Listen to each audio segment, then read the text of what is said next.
Over the years, I've been lucky enough to have had the chance to work with many professionals who create award-winning infographics, including the graphics department at the New York Times.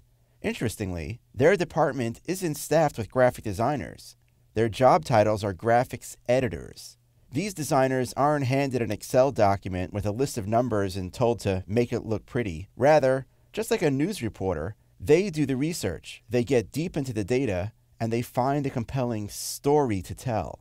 Before you choose colors, fonts, decide what cool charts or graphics to use, the most important part of creating an infographic is deciding what story it will tell. It's also the most difficult part. Why? Well, you've heard the phrase, "a picture speaks 1,000 words." Images and graphics tell a story.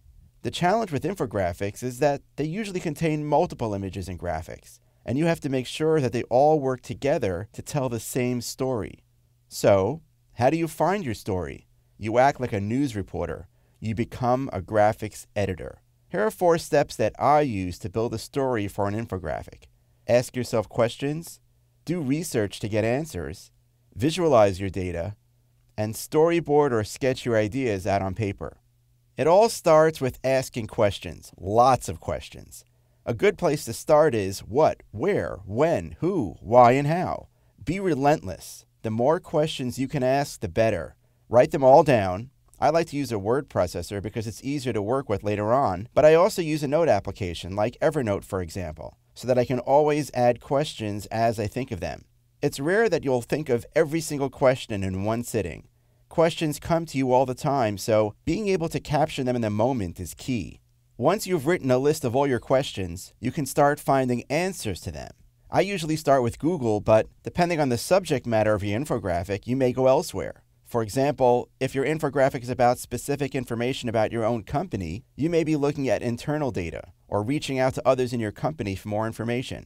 In general, asking others is a great way to get the answers that you're looking for. You can also use social media outlets like Facebook and Twitter to reach out to your audience. It's best if you can collect both qualitative and quantitative information on your topic. Qualitative data is detailed information that you can collect from individuals, say through user testing or a focus group. Quantitative data is more general information that you collect from larger groups via things like surveys or large spreadsheets of data, for example.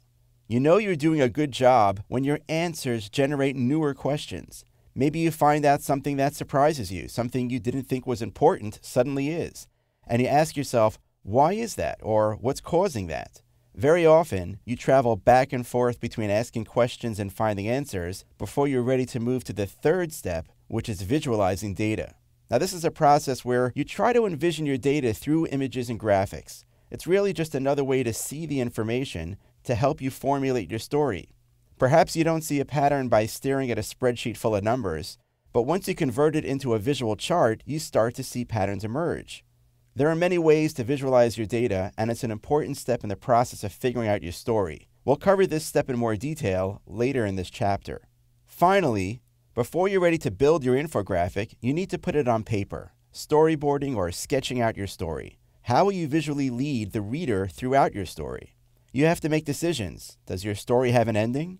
Are you specifically stating a deliberate finding in your data? Or is your story more of a cliffhanger?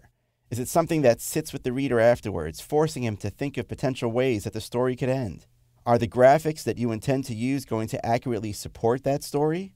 Or are they just going to confuse the reader?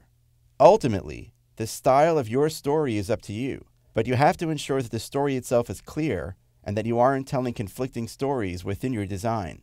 These 4 steps can help you draft the story that your infographic will tell. This isn't something that you can do in 15 minutes. Sometimes it can take several days, and it's always best to give yourself some time to live with your story as it develops. You'll ask more questions, you'll find better answers, and ultimately, you'll end up with a better story. While this process is probably the hardest part of creating an infographic, it can also be the most fun part. Being a graphics editor helps you focus on creating an infographic that's both compelling and engaging.